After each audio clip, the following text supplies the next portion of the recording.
as the sun dipped below the horizon, casting a warm glow over the tranquil neighborhood. Officer Michael was nearing the end of what he assumed would be a routine shift. The gentle hum of his patrol car was almost soothing until a piercing, desperate cry shattered the stillness, a child's wail. He glanced over just in time to see a small girl, no more than 6 years old, racing toward his vehicle, tears streaming down her face, her tiny hands shaking as she struggled to speak through her sobs. Her pink dress was crumpled, her hair disheveled as if she'd been running for some time, and her voice trembled with urgency as she pleaded, "Please come to my house." The look in her eyes, a blend of fear, desperation, and a flicker of hope, told him this wasn't just a child upset over a trivial matter. This was a call for help, and every fiber of his being urged him to act. Before we go further, if you value kindness, second chances, and the impact of compassion, please take a moment to like, share, comment, and subscribe to my channel. Your support keeps heartwarming stories like this alive. Without hesitation, Michael stepped out of the car, knelt to her level, and assured her he was there to help. Her small hand pulled at his, urging him to follow, her steps quick and driven by urgency. She said little during their walk, only glancing back now and then to ensure he was still there.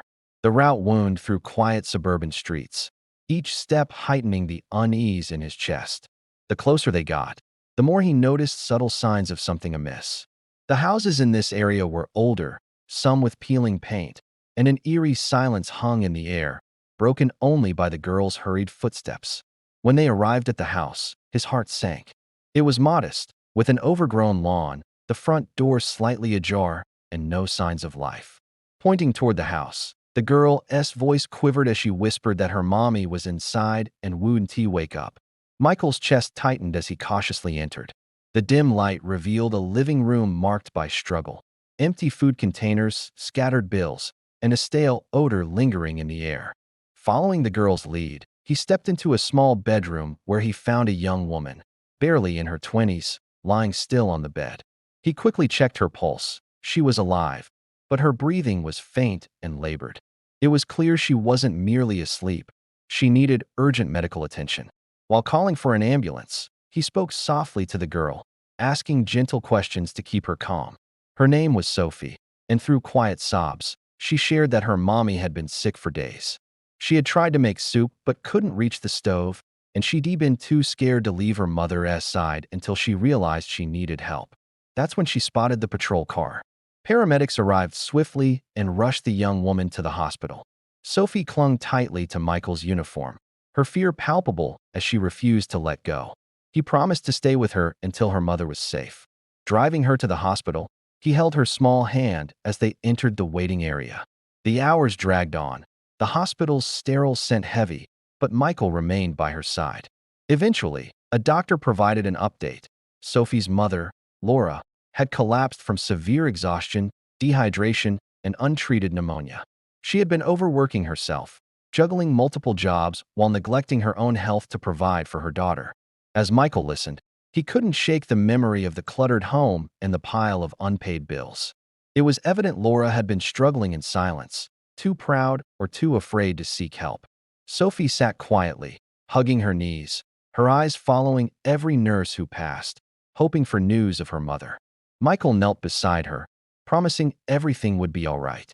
Over the next few days, as Laura recovered, Michael visited often, and Sophie began to smile more, finding comfort in his presence. He learned that Laura had been abandoned by Sophie's father, left to raise her daughter alone without nearby family. She had taken on cleaning jobs, working late into the night, all while concealing her struggles. Michael knew that without support, their lives would slide back into hardship once Laura was discharged. Quietly, he contacted local charities, neighbors, and fellow officers. Within days, donations of food, clothing, and money began to arrive.